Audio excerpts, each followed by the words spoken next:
સવારનો સમયની રાહ જોઈ રહ્યા હતા. બીજા દિવસે સવારે પરીક્ષિત રાજાને ભૂખ લાગી એટલે ફળ હાથમાં લઈ અને ફળને ખાવા માટેના પ્રયત્ન કરે છે.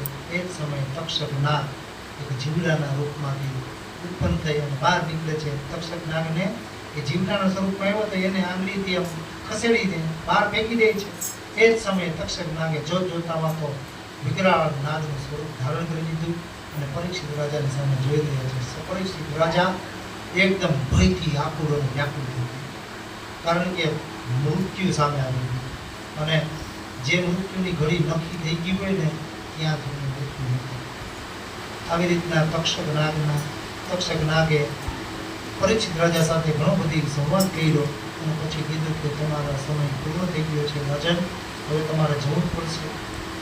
ગતિ તમારી થવી જોઈએ, દુર્ગતિ કરીને બચવા માટેના પ્રયત્ન ન કરો, આવું કહી અને તક્ષક રાજા કીડામાંથી મોટું સ્વરૂપ ધારણ કર્યું. આખું શરીર એનું લાલ થઈ ગયું હતું. આંખો કીડાની આંખો કાળી હતી, શરીર એનું લાલ થઈ ગયું. સૂર્યાસ્ત થતાં કીડો તક્ષક નાગમાં ફેરવાય અને રાજાના શરીરને વીંટળાઈ ગયો અને રાજાને દંશ માર્યો. એ ભયંકર સર્પને જોઈને મંત્રીઓ ભયથી ધ્રુજી ઉઠ્યા. તેઓ ત્યાંથી ભાગી જાય છે. બધા દ્વારપાલો ચીસો પાડવા લાગ્યા.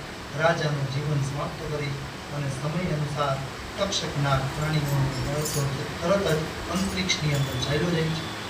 પ્રાણ નીકળી ગયા પછી પરીક્ષિત રાજાએ બળી ગયેલા વૃક્ષની જેમ જમીન પર પટકાઈ ગયા અને તેમના મૃત્યુથી બધા લોકોએ રોગ અસર થઈ. રોગ અસરની સિસ્ટમ તો પહેલેથી જ આવી ગઈ.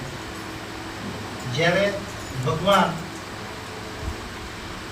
રામચંદ્રજીએ વાલીને માર્યો ને એ સમયે વાલીની પત્ની તારા અને એનો પુત્ર અંગદ એ બે ત્યાં હાજર થાય છે અને અંગદને સ્વયં રામચંદ્ર ભગવાનને વાલી સોંપે છે કે મારા પુત્રથી તમારો શરણાર્થી છે, એને તમારા શરણનો આશ્રય આપજો. અને પછી પોતે પોતાનો દેહનો ત્યાગ કરે છે. ભગવાન સાથે લડાઈ કરવામાં વાલી ભણાઈ જાય છે. વાલીનું જે મળદું પડ્યું હતું ને એ જ સમયે તારા એની પત્ની છે એ ત્યાં આવે છે અને ખૂબ રુદન કરે છે. આ સમયે ભગવાન રામ એને કહે છે હે દેવી, આપ જેનો જન્મ છે એનું મૃત્યુ નિશ્ચિત છે. क्षितिजल पावक गगन समीरा, क्षितिजल पावक गगन समीरा।